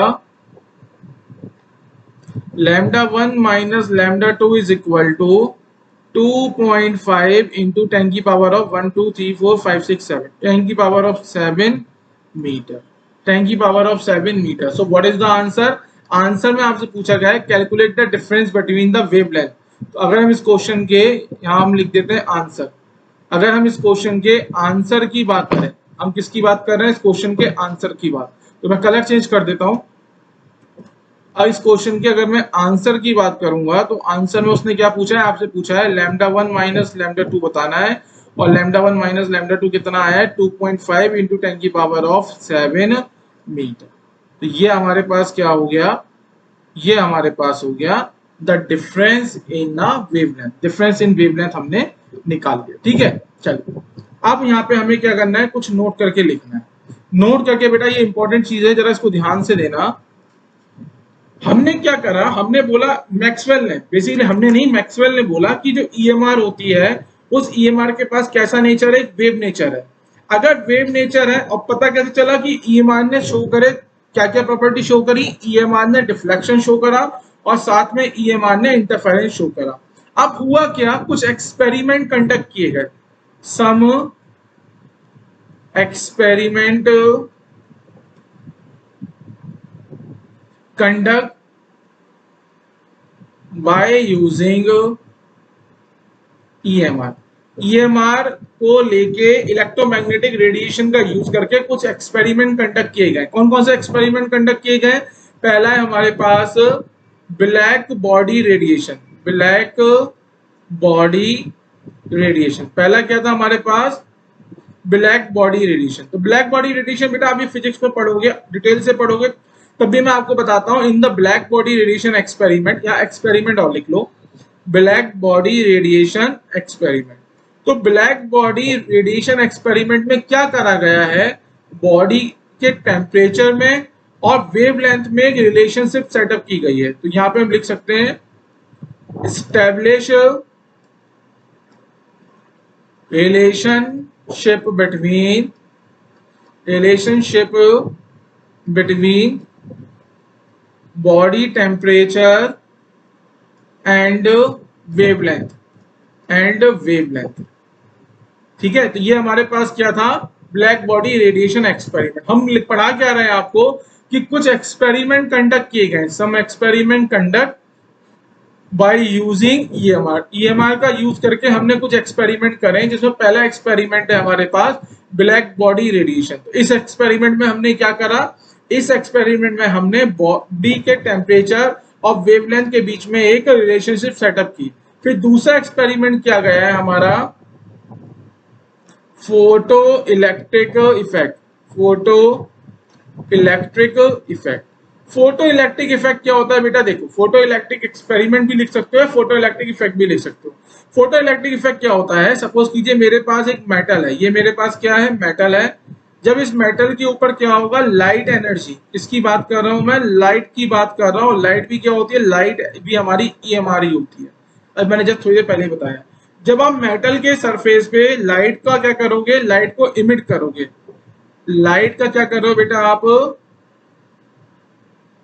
लाइट का आप इमिशन कर रहे हो। लाइट का क्या कर रहे हो आप, इमिशन कर रहे हो। फिर से समझो, जब आप एक मेटल सरफेस के ऊपर लाइट को क्या करोगे, इमिट करोगे, तो मेटल सरफेस में से क्या होते हैं, इलेक्ट्रॉन्स आते हैं। मेटल सरफेस में क्या होते हैं बेटा, इलेक्ट्रॉन्स इमिट होते हैं। मेटल सरफेस से इलेक्ट्रॉन क्या होंगे, इमिट्स होंगे। इसको हम बोलते हैं फोटो इलेक्ट्रिक इफेक्ट। फिर से समझो, अभी मैं बहुत डिटेल से पढ़ाने वाला हूँ नेक्स्ट क्लास में, ठीक है। तो अभी से मैं कुछ चीजें बता रहा हूँ जो नोट करके लिखवा रहा हूँ। फोटो इलेक्ट्रिक इफेक्ट ऑलमोस्ट ये मान के चलो आधे घंटे का टॉपिक है नेक्स्ट क्लास का, तो इसलिए परेशान मत होना कि सर समझ में नहीं आ रहा है। फोटो इलेक्ट्रिक इफेक्ट में क्या होता है, मेटल की सरफेस होती है, उसके ऊपर हम लाइट का इंसिडेंट कराते हैं। जब हम लाइट का इमिशन की जगह आप यहाँ पे इंसिडेंट भी लिख सकते हो। लाइट का आप क्या करा रहे हो, इंसिडेंट करा रहे हो। आप समझो फोटो इलेक्ट्रिक इफेक्ट है क्या, मेटल की सरफेस के ऊपर आप लाइट को इंसिडेंट करा रहे हो, तो क्या होंगे, इलेक्ट्रॉन्स बाहर निकलेंगे। इसको हम बोलते हैं फोटो इलेक्ट्रिक इफेक्ट। तीसरा पॉइंट होता है हमारे पास line spectrum of. Third experiment हमने कौन सा करा, line spectrum of atom. Line spectrum of atom हमने किया। Line of spectrum of atom क्या होता है बेटा, ये समझो। लाइन स्पेक्ट्रम ऑफ एटम क्या होता है, इसको मैं समझा रहा हूं, थोड़ा सा समझने की कोशिश करना है इसको। सपोज करो ये मेरे पास एक एटम है, मेरे पास क्या है, एटम, और ये हो गया एटम का न्यूक्लियस, और ये हो गया एटम के अंदर इलेक्ट्रॉन, ठीक है। अब इलेक्ट्रॉन क्या करेगा, एनर्जी को अब्सॉर्ब करेगा। एनर्जी को अब्सॉर्ब करके कहां चला जाएगा, इलेक्ट्रॉन ने क्या करी बेटा, एनर्जी का अब्सॉर्ब किया। इलेक्ट्रॉन ने क्या करा, एनर्जी को अब्सॉर्ब करा, और एनर्जी को अब्सॉर्ब करके इलेक्ट्रॉन ने क्या करा, इलेक्ट्रॉन जंप कर गया है कहां पे, हायर एनर्जी लेवल में, हायर एनर्जी शेल में। एनर्जी शेल क्या होते हैं, ये सब मैं आपको पढ़ाऊंगा, परेशान मत होना। हायर एनर्जी शेल में जाएगा। अब इलेक्ट्रॉन क्या करेगा, हायर एनर्जी शेल से जब अपने लोअर एनर्जी शेल में आएगा तो एनर्जी को इमिट करेगा। तो बेसिकली क्या था, आपने एटम का लाइन स्पेक्ट्रम बनाया। लाइन स्पेक्ट्रम का मतलब क्या होता है, जब एटम होता है, एटम का इलेक्ट्रॉन एक्साइट होता है। एक्साइट कब होगा, एनर्जी को जब एब्सॉर्ब करेगा तो वो एक्साइट हो जाएगा, और एक्साइट होके वो हाई एनर्जी लेवल में चला जाएगा। फिर हाई एनर्जी लेवल से लो एनर्जी लेवल में आएगा तो क्या करेगा, एनर्जी का रिजेक्शन करेगा। एनर्जी का रिजेक्शन कैसे करेगा, in the form of EMR, in the form of EMR. इसका मतलब ईएमआर के फॉर्म में एनर्जी का रिजेक्शन करेगा। ईएमआर क्या होती है, वेव होती है, तो एक वेव मिलेगी। वेव के पास क्या होगी, वेवलेंथ होगी, तो वेवलेंथ मिलेगी। तो बेसिकली क्या होता है बेटा, लाइन स्पेक्ट्रम ऑफ एटम का मतलब क्या होता है, जब एटम का इलेक्ट्रॉन एक्साइट होके हाई एनर्जी लेवल में जाता है, और फिर जब वो एनर्जी को रिलीज करके लो एनर्जी लेवल में आता है, तो एनर्जी को वो रिलीज करता है in the form of EMR, जिसकी वजह से वेवलेंथ हमें मिलती है, क्योंकि ईएमआर क्या होती है, वेव, तो हमें क्या मिलेगी, वेवलेंथ। तो बेसिकली क्या हुआ, लाइन स्पेक्ट्रम ऑफ एटम हमें कैसा मिला, डिसकंटिन्यूअस मिला। लाइन स्पेक्ट्रम ऑफ एटम कैसा मिला बेटा, डिसकंटिन्यूअस मिला। लाइन स्पेक्ट्रम ऑफ एटम हमें कैसा मिला, डिसकंटिन्यूअस। अब डिसकंटिन्यूअस क्या होता है बेटा, ये समझने की कोशिश करो। सपोज करो क्या हुआ, यहां समझाता हूं मैं आपको। आपको एक कलर मिला, मतलब मैंने क्या बोला, हर एक ईएमआर के साथ एक कलर एसोसिएट होता है। तो आपको जैसी कोई एक कलर मिला, आपने बोला कि ये ईएमआर है। फिर क्या हुआ, कलर मिलने के बाद फिर क्या हुआ, इसको समझाते हैं हम। फिर हमें मिलने लगा एक डार्क स्पेस। फिर हमें क्या मिला बेटा, फिर हमें मिला एक डार्क स्पेस। फिर डार्क स्पेस मिलने के बाद फिर हमें एक दूसरा कलर मिला। दूसरा कलर मिलने के बाद फिर हमें क्या मिला, हमें मिला हमारा एक डार्क स्पेस, फिर से डार्क स्पेस मिला। समझ में आ रही है कहानी, हो क्या रहा है, अभी मैं समझाऊंगा फिर से अच्छे से, फिर समझ में आएंगी चीजें। हो क्या रहा है अब समझ में आएगा आपको, आई थिंक। जब भी हम बोलते हैं कि हमारे पास जो स्पेक्ट्रम है वो डिसकंटिन्यूअस है, स्पेक्ट्रम डिसकंटिन्यूअस का मतलब क्या होता है, इसको समझो। सबसे पहले ये समझो कि स्पेक्ट्रम कंटिन्यूअस होता है, इसका मतलब क्या है। स्पेक्ट्रम कंटिन्यूअस का मतलब ये होता है कि आपको क्या मिले, कंटिन्यूअस कलर मिले। आपको क्या मिले, कंटिन्यूअस कलर मिले। आपको क्या मिले बेटा, कंटिन्यूअस कलर मिले। देखो यहाँ पे आप देखो, मैं एक स्पेक्ट्रम ड्रॉ कर रहा हूं, तो यहाँ आप देख सकते हो आपको जो भी कलर मिल रहे हैं वो कलर कैसे हैं, आपके कंटिन्यूअस कलर। ठीक है, ये आपको जो कलर मिले हैं वो कलर कैसे मिले हैं आपको, कंटिन्यूअस। यहाँ पे आप देख सकते हो ये कैसा है, कंटिन्यूअस। कंटिन्यूअस का मतलब ये होता है जब आपको कंटिन्यूअस कलर मिलते हैं तो आप बोलोगे स्पेक्ट्रम कैसा है, कंटिन्यूअस। पर जब भी आपको दो कलर के बीच में क्या मिलता है, डार्क स्पेस, क्या मिला आपको, ये डार्क स्पेस, तो आप बोलोगे आपका स्पेक्ट्रम कैसा है बेटा, आपका स्पेक्ट्रम है डिसकंटिन्यूअस। आप क्या बोलोगे, आपका स्पेक्ट्रम कैसा है, डिसकंटिन्यूअस। आई थिंक अब आपको कुछ समझ में आया। एक बार मैं समराइज करा रहा हूं, थोड़ा टाइम लेके देखो। एटम था, एटम के अंदर इलेक्ट्रॉन था, इलेक्ट्रॉन ने एनर्जी अब्सॉर्ब करी, इलेक्ट्रॉन हो गया एक्साइट। एक्साइट होके इलेक्ट्रॉन क्या करेगा, हाई एनर्जी लेवल पे चला जाएगा। अब हाई एनर्जी लेवल पे जाके इलेक्ट्रॉन तो अनस्टेबल हो गया, तो इलेक्ट्रॉन क्या करेगा, दोबारा अपने लो एनर्जी लेवल पे आएगा। जब हाई एनर्जी लेवल से लो एनर्जी लेवल पे आएगा तो एनर्जी को क्या करेगा, रिलीज करेगा। जब एनर्जी रिलीज होगी तो एनर्जी, इलेक्ट्रॉन बेसिकली क्या है, चार्ज है, उसके ऊपर चार्ज क्या, नेगेटिव चार्ज, तो इलेक्ट्रॉन क्या, एक चार्ज पार्टिकल। जब वो एनर्जी को रिलीज करेगा तो किस फॉर्म में एनर्जी रिलीज करेगा, ईएमआर की फॉर्म में। ईएमआर क्या होता है, इलेक्ट्रोमैग्नेटिक रेडिएशन। ईएमआर के पास कौन सा नेचर होता है, वेव नेचर होता है। इसका मतलब जो एनर्जी इमिट रिलीज हो रही है in the form of EMR, तो आप बोल सकते हो एनर्जी रिलीज हो रही है in the form of wave. इसका मतलब जो एनर्जी रिलीज हो रही है उसके साथ क्या एसोसिएट है, वेवलेंथ एसोसिएट है। ठीक है, अब हम बोलते हैं हमारा स्पेक्ट्रम कैसा है, कंटिन्यूअस। अगर स्पेक्ट्रम हमारा कंटिन्यूअस है उसका मतलब ये होता है कि आपको कंटिन्यूअस कलर दिखेंगे। जब आपको बेसिकली आपको जब ईएमआर मिली, ईएमआर के साथ एक वेवलेंथ मिली, उस वेवलेंथ के करस्पॉन्डिंग क्या मिला, हमें कलर मिला। ठीक है, तो हम जब हमें कंटिन्यूअस कलर मिलते हैं तो हम बोलते हैं हमारा स्पेक्ट्रम कैसा है, कंटिन्यूअस। पर जब हमें दो कलर के बीच में एक डार्क स्पेस मिलता है, ये हमारे पास क्या है, मैं इसका कलर चेंज कर देता हूं, आई थिंक ये दिख नहीं रहा होगा। इसको मैंने बोला है डार्क स्पेस। हम क्या कह रहे हैं, अगर हमें दो कलर के बीच में बेटा क्या दिखता है, डार्क स्पेस दिखता है, तो हम बोलेंगे हमारा स्पेक्ट्रम क्या है, डिसकंटिन्यूअस। तो कहानी क्या है, कहानी समझो, कहानी क्या है कि कुछ एक्सपेरिमेंट करे गए जिसमें ईएमआर का यूज किया गया। वो एक्सपेरिमेंट कौन कौन से थे, पहला था black body radiation experiment. Black body radiation experiment में क्या करते हैं हम, बॉडी के टेम्परेचर और वेवलेंथ में रिलेशन सेटअप करते हैं। दूसरा एक्सपेरिमेंट किया गया फोटो इलेक्ट्रिक इफेक्ट। इसमें क्या करते हैं, मेटल सरफेस के ऊपर लाइट का इंसिडेंट कराते हैं जिससे इलेक्ट्रॉन बाहर निकलते हैं। और तीसरा एक्सपेरिमेंट किया गया लाइन स्पेक्ट्रम। तीसरा एक्सपेरिमेंट हमारे पास क्या था, लाइन स्पेक्ट्रम ऑफ एटम। तो क्या हुआ, इन तीनों एक्सपेरिमेंट को ईएमआर का वेव नेचर एक्सप्लेन नहीं कर पाया। तो यहां पे आप नोट करके लिखेंगे, the wave nature of EMR could not explain these experiment।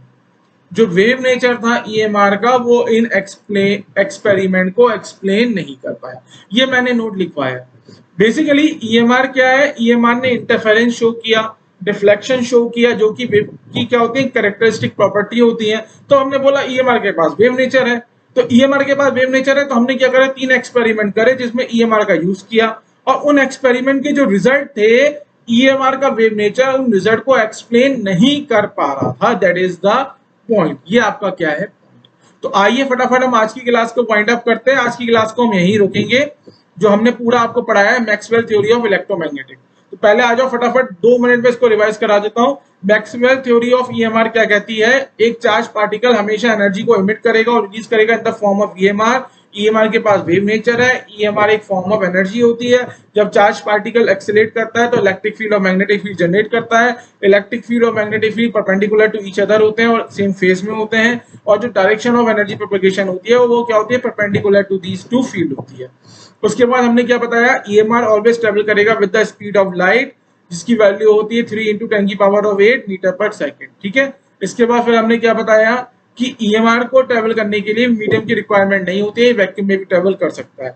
अब ईएमआर के पास वेव नेचर होता है, इसका पता कैसे चला, क्योंकि ईएमआर ने डिफ्लेक्शन और इंटरफेरेंस 2 प्रॉपर्टी को शो किया, और जो इंटरफेरेंस और डिफ्लेक्शन जो प्रॉपर्टी होती है वो वेव की कैरेक्टरिस्टिक प्रॉपर्टी होती है, इसलिए हमने बोला कि ईएमआर के पास भी कैसा है, वेव नेचर है।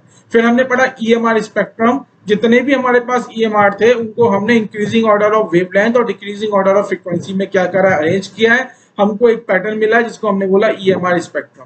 तो यहाँ पे आप देख सकते हो जो ईएमआर थी उन ईएमआर को बेस्ड ऑन द वेवलेंथ और फ्रीक्वेंसी कुछ ग्रुप में हमने क्या करा, पार्ट डिवाइड किया है, जिसमें हमारे पास आई gamma rays, x rays, UV, IR, microwave, radio wave और लॉन्ग रेडियो वेव। यहाँ पे ध्यान क्या रखना है, जो हमारे पास गामा रेज होती है वेवलेंथ इनकी सबसे कम होती है और फ्रीक्वेंसी मैक्सिमम होती है, और जो लॉन्ग रेडियो वेव होती है उसकी वेवलेंथ क्या होती है, सबसे ज्यादा, और फ्रीक्वेंसी क्या होती है, सबसे कम। अब फिर आपको क्या याद रखना है, जो आपके पास अल्ट्रा वायलेट रीजन होता है उसके अंदर एक विजिबल रीजन होता है जिनको हम देख सकते हैं, उसकी रेंज क्या होती है 400 नैनोमीटर से लेके 700 नैनोमीटर। ठीक है, यहाँ तक हमने किया। उसके बाद हमने अपने 3 न्यूमेरिकल सॉल्व किए। न्यूमेरिकल में कुछ मॉडिफिकेशन थे डेटा में, वो मैंने कराए, और उसके बाद मैंने आपको एक नोट लिखवाया है कि कुछ एक्सपेरिमेंट हमने करे बाय यूजिंग द ईएमआर। वो एक्सपेरिमेंट कौन कौन से थे, black body radiation, photo electric current और लाइन स्पेक्ट्रम। पर ईएमआर का जो वेव नेचर था वो इनको एक्सप्लेन नहीं कर पाया। यहाँ पे एक चीज ध्यान रखना, स्पेक्ट्रम क्या होता है, कंटिन्यूअस होता है और डिसकंटिन्यूअस होता है। कंटिन्यूअस स्पेक्ट्रम का मतलब क्या होता है बेटा, जब आप ईएमआर मिलता है तो ईएमआर के करस्पॉन्डिंग एक वेवलेंथ मिलती है और हर एक वेवलेंथ के साथ एक कलर एसोसिएट होता है। अगर आपको कंटिन्यूअस कलर मिल रहा है इसका मतलब आपका स्पेक्ट्रम कैसा है, कंटिन्यूअस। पर अगर आप देखते हो कि 2 कलर के बीच में अगर आपको एक डार्क स्पेस दिखता है तो आप बोलते हो कि आपका स्पेक्ट्रम कैसा है, डिसकंटिन्यूअस। तो ईएमआर का जो वेव नेचर है ये इन 3 एक्सपेरिमेंट को एक्सप्लेन नहीं कर सका। So this is all about the today lecture. अब मैं क्या करता हूं, फटाफट आपको कुछ चीजें दिखाना चाहूंगा मैं। हमने जो बोला था अपने सिलेबस वाले पार्ट में, तो आज हमने Maxwell theory of electrodynamic radiation इसको हमने कवर कर दिया कि what is the Maxwell theory of electromagnetic radiation. तो Maxwell theory of electromagnetic radiation अब आपका क्या हो गया, कवर। अब आपकी जो नेक्स्ट क्लास है, अच्छा मैंने आज आपको ये भी पढ़ा दिया इलेक्ट्रोमैग्नेटिक रेडिएशन स्पेक्ट्रम, ये भी मैंने पढ़ा दिया आपको, जिसको मैंने बोला है ईएमआर स्पेक्ट्रम। तो ईएमआर स्पेक्ट्रम भी मैं आपको पूरा पढ़ा चुका हूं। तो इसका मतलब नेक्स्ट क्लास में अब हम किसकी बात करेंगे, हम बात कर रहे हैं अपनी नेक्स्ट क्लास की। तो नेक्स्ट क्लास का हमारा जो टॉपिक होने वाला है वो टॉपिक होगा Planck's quantum theory. Planck quantum theory. तो आज थोड़ा बहुत मैंने आपको आइडिया भी दिया था।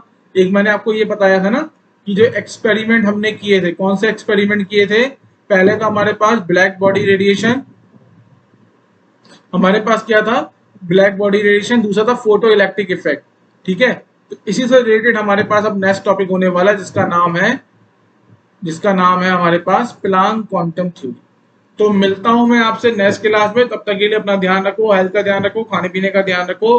अगर इस एटॉमिक स्ट्रक्चर लेक्चर सीरीज के भी आपने लेक्चर नहीं देखे तो उनको देखना स्टार्ट करो। मैं जो अभी तक मैंने जितने आई थिंक 3 लेक्चर आ चुके हैं और ये 14 लेक्चर है, इसका मैं क्या करूंगा, लिंक इसका मैं आई बटन में मैं इसका लगा दूंगा, तो आप वहां से क्लिक करके भी देख सकते हैं। ठीक है, चलिए मिलता हूं मैं आपको नेक्स्ट क्लास में एटॉमिक स्ट्रक्चर में। नेक्स्ट लेक्चर हमारे पास है लेक्चर नंबर 5। तब तक के लिए ध्यान रखो, tata bye bye, see you in the next class. Okay, thank you student.